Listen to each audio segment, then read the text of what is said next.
The San Antonio Spurs just made the NBA Finals because of a problem. 3 excellent point guards, De'Aaron Fox, Stephon Castle, and Dylan Harper, and only 1 ball. Fox just signed a massive extension. Castle is a former Rookie of the Year, and Harper was the 2nd overall pick in the 2025 draft. The guy everyone said was the most NBA-ready guard in his class. So where does he fit? That's the question the entire league has been asking. And everyone keeps getting the answer wrong, and we're here to tell you why. There's no denying Dylan Harper is trying to replicate or even surpass his father, Ron Harper, 2-time champion with the Bulls alongside Michael Jordan. And it all started at Rutgers, where a brutal mid-season illness derailed his freshman year, dropped his numbers, and raised question marks heading into the draft. The sample size of his game shrinked. Scouts were a little bit worried. But the talent was always there, and San Antonio saw it, gambled on it. With the 2nd overall pick in the 2025 NBA draft, the Spurs took Dylan Harper. But it's a completely different scenario for Harper. The Spurs had 3 straight top 5 picks. Wemby was drafted into a rebuilding Spurs. Stephon Castle was also drafted into a rebuild. Harper, he was drafted on a contending Spurs, a well-established offense revolving around Castle and Wemby. How would a guard who has been a first option in his entire life adjust to an offense built entirely on a player we've never seen before? Most rookies get time to adjust. Harper got thrown into the deep end immediately. For Spurs head coach Mitch Johnson, it's either you drown or you swim. And for Harper, there's only one choice. In a team full of established scores, Dylan Harper looked like a stud in his first 4 games. 14.8 points, 5.3 rebounds, 4.8 assists per night. Looked like a steal at 2. Then the role shifted, with Fox, Castle, and Wembanyama all demanding touches and minutes. Harper settled into a different kind of job. He became a spark plug off the bench.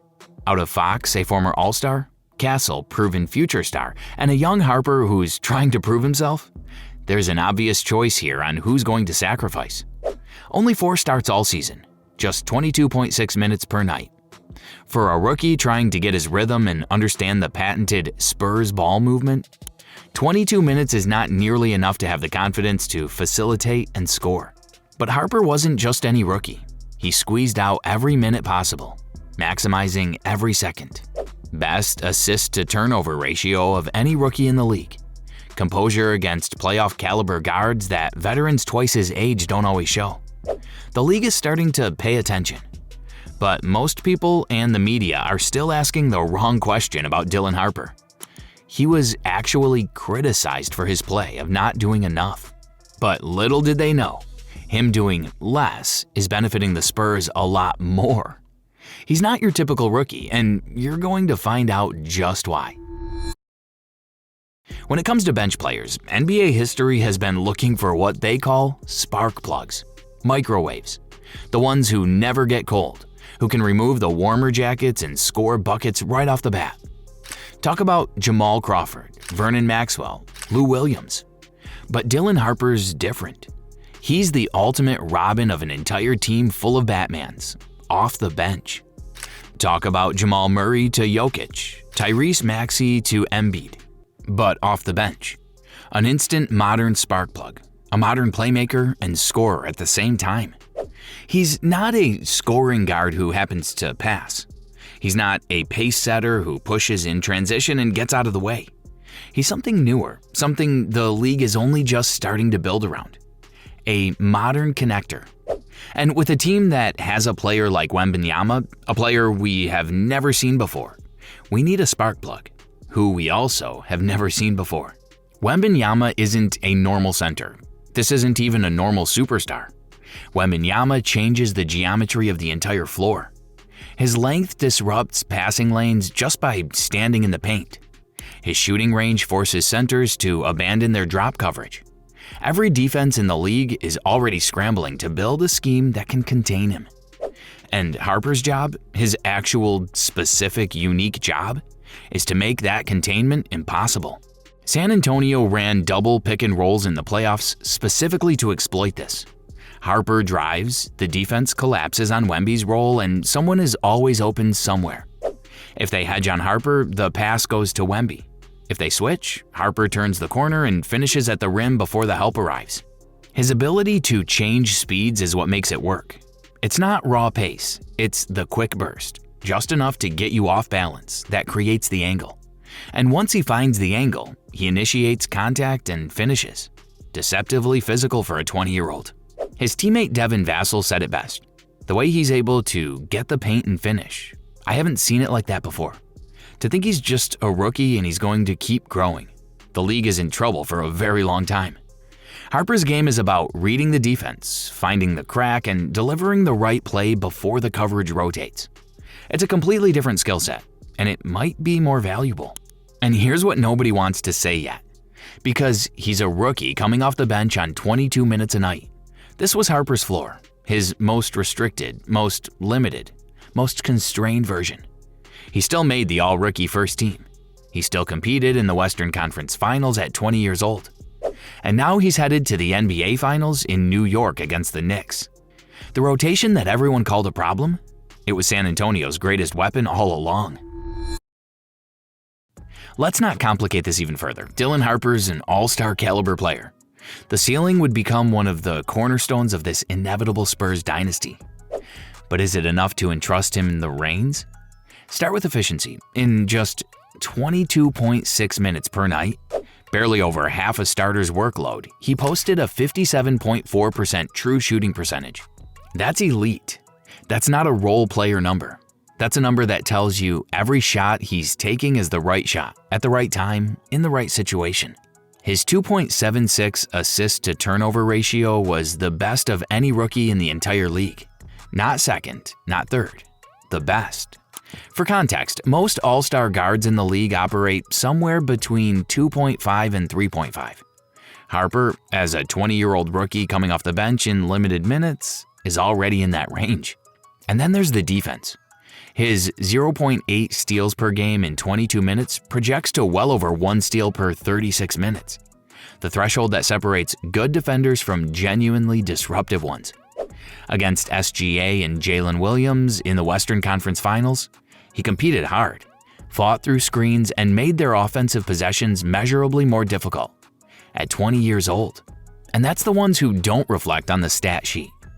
See the confidence in him in the grandest stage of them all in Game 7? He didn't hesitate to pull up when the season's on the line. So why can he be an all-star? Here's the case. 1. He already has the playmaking. 3.9 assists per game in 22 minutes. Project that to a full starter's workload, and you're looking at 6 to 7 assists per night. That alone puts him in all-star conversations. 2. The finishing. His ability to get into the paint, change speeds, find angles, and convert at the rim is already special. Vassell said he'd never seen a rookie finish like that. When the three-point shot catches up, and it will, every drive becomes a complete threat. Defenders won't be able to sit back anymore. And when they can't sit back, his scoring average jumps significantly. 3. The two-way impact. All-stars aren't just scorers anymore. The modern all-star is someone who changes a game on both ends. Harper already shows that capacity. Elite assist-to-turnover ratio on offense, active hands, and defensive intelligence on the other end. And 4. Wembanyama. Playing next to the best player on the planet every single night accelerates development in ways that are hard to quantify. Every pick and roll they run together, every read Harper has to make, every playoff possession against the best defenses in the league. That's experience most guards don't get until their 5th or 6th year. Harper is getting it at 20. And realistically, there's just one aspect of his game that's preventing that. And it's the most important one in today's NBA. Three-point shot. Harper shot just 32.4% from deep in the playoffs. In the regular season, inconsistent enough from the arc that defenses occasionally just let him shoot and lived with the results. The best connector guards in the league shoot 38 to 40% from 3. He's shooting 34% in the regular season. That range is exactly what keeps defenses from fully committing to stopping the drive. It's the threat that opens everything else up. Without it, a smart defense can take away Harper's driving lanes.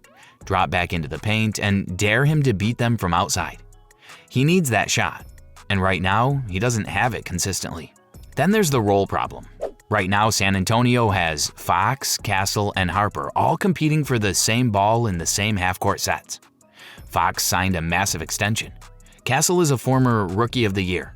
Harper's ceiling as a connector depends entirely on having the freedom to initiate pick-and-roll actions with Wembanyama consistently. If Fox is running those actions instead, Harper becomes supplementary, useful but limited. And limited is the last thing this kid should be. But this exact problem brought the San Antonio Spurs to the NBA Finals, toppling the defending champs. San Antonio might have to make a hard decision anytime soon because when this kid from Rutgers develops a consistent three-ball, he can easily be one of the best point guards in the league. The only thing standing between Harper and that ceiling is a consistent three-point shot and 30 minutes a night. Give him both, the Knicks won't be the only ones worried about Wemby when the finals tip off. San Antonio's building a dynasty. Dylan Harper is the piece that holds it all together. Scary hours for the NBA.